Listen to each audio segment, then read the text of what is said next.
একটা জিনিস ছিল গর্ব করার মতো, একটা জিনিস নিয়ে বলতে পারতাম যে না আমরা এই জিনিসটা খেলা পারি, এই সেক্টরে আমরা খেলা পারি, ওডিআই ফরম্যাটে আমরা খেলা পারি। এই ফরম্যাটও নাই ভাই হাত থেকে, এই ফরম্যাটটা যেটা ছিল সেটাও গেছে। মানে বাংলাদেশি ক্রিকেট ফ্যানরা যে পরিমাণ ছ্যাঁকা খাইছে, পৃথিবীতে কোনো প্রেমিক প্রেমিকার এত ছ্যাঁকা দেয় না, কোনো মানে মানুষকে এত ছ্যাঁকা দিতে পারে না ভাই। এটা বাংলাদেশ ক্রিকেট টিম পারে, এবং বাংলাদেশ ক্রিকেট ফ্যানরা প্রত্যেকবার খাইতেও পারে, এবং আমি নিজেই খাইতেছি কতবার।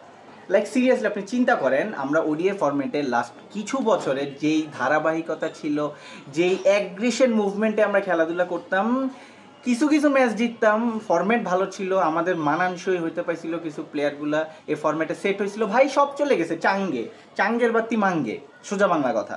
মানে আপনি জাস্ট একটা জিনিস রিয়েলাইজেশন করেন, বাংলাদেশের টপ অর্ডার এত স্পিডে, আপনি যে কোনো ফরম্যাট আনেন, যে কোনো ফরম্যাট, আপনি ওডিআই আনেন, আপনি টি-20 আনেন, টি-20 আরও জঘন্য, দুইটা ফরম্যাট আমরা খেলতে পারতাম না। একদম স্ট্রিট ফরওয়ার্ড বলি, টেস্ট টি-20 আমরা খেলতে পারি না, মানে যেইভাবে খেলা লাগে এটা আমরা পারি না।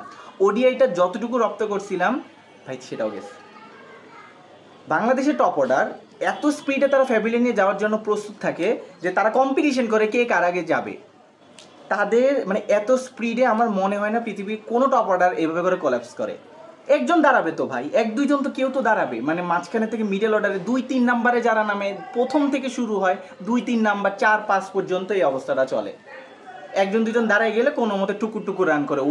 ওডিআই খেলাটা আসলে দুইটা ফর্মেটে খেলতে হবে আপনাকে কিন্তু টেস্ট টি-20 দুইটা অ্যাপ্লাই করা লাগে, দুইটা মুডে খেলা লাগে। একসময় আপনি একদম টেস্টের মতো খেলবেন, ধারাবাহিকতা, সিঙ্গেলস রোটেট, এবং ফার্স্টে এবং লাস্টে দুইটা থাকে যে মোমেন্ট যেখানে আপনাকে টি-20 স্টাইলে খেলা লাগে। প্রথম দিকে একটু রান করে ফেললে ভালো হয়, নেক্সট ফাইনালে গিয়ে একটা ফাইনাল ফিনিশিং দেওয়া লাগে। ভাই এই দুইটা জিনিস নাই কম্বিনেশন। ভাই একটা যে বাংলাদেশের কাজ কি, ফিল্ডে যাবে, গিয়ে তারা হাঁকবে এবং হেগে চলে আসবে, এবং আপনি ক্যাচ তুলে দিবেন। কি মনে হয় ক্যাচ তুলে দিলে তো বাংলাদেশের প্লেয়ার ক্যাচ ধরে? মাথা ধরে, আমার ঘোড়ান্ডা ধরে, কি ক্যাচ ধরে তারা। তাদেরকে প্র্যাকটিস করানো উচিত হাতে তেল মাইখা, তারপরে বল উপরে মেয়েরা, যে একটা ক্যাচ না ধরতে পারলে তোর প্যান্ট খোলা এখানে নাচাও। লাইক সিরিয়াসলি এরকম হওয়া উচিত। নাই কোনো ব্যাটসম্যানের কোনো ধারাবাহিকতা নাই, কিছু নাই। তানজিদ হাসান, সাকিব, এই সাকিব মানে বাংলাদেশের সাকিব নামের প্লেয়াররা ভালোই খেলে মনে হয়। এই সাকিব ছেলের যা অ্যাগ্রেশন দেখছি, এই সাকিবের যে ব্যাটিং স্টাইল, তার থেকে বেশ শিক্ষা নেওয়া উচিত বাংলাদেশের টপ অর্ডারে। ভাই ওর 8-9 নাম্বারে এসে 46 রান করে দিতেছে, মাহমুদুল্লাহ কনজিকিউটিভ 50 করতেছে। এই বুড়াটা চলে গেলে কি করবে, কি হবে ভাই? আমাকে একটা জিনিস বলেন, বাংলাদেশের এই যে এখনকার যে অবস্থা, এর চেয়ে জঘন্যতম অবস্থা হবে। কারণ বাংলাদেশের ফিউচারে প্লেয়ার হাল ধরার মতো কেউ নাই, যেটা আমার কাছে লাগে আর কি। সো গেছে, আপনাদের কি মনে হয় জঘন্যতম খেলাটা আপনারা রাত জেগে দেখবেন না? আশা করছি। এর চেয়ে ভালো ছিল ফুটবল দেখতাম। এছাড়া সাউথ আফ্রিকা পাকিস্তানের টি-20 ম্যাচ হিসেবে ওইটা ছিল খেলা। বাংলাদেশের খেলা বাদে পৃথিবীর সব টিম খুবই ভালো খেলে, তারা অন্তত চেষ্টা করে। আর বাংলাদেশে এগুলো সরকারি ভাতায় বসে থাকা কিছু কর্মিক তো নাই না, অকর্মর ঢেকি, এগুলো জাস্ট এগুলোর মতো কাজ করে, মাস শেষ হলে বেতন না নেয় আর গিয়া ট্যুর মারে বিভিন্ন দেশে। তো গাইস আপনাদের কি মতামত আমাকে কমেন্টে জানান।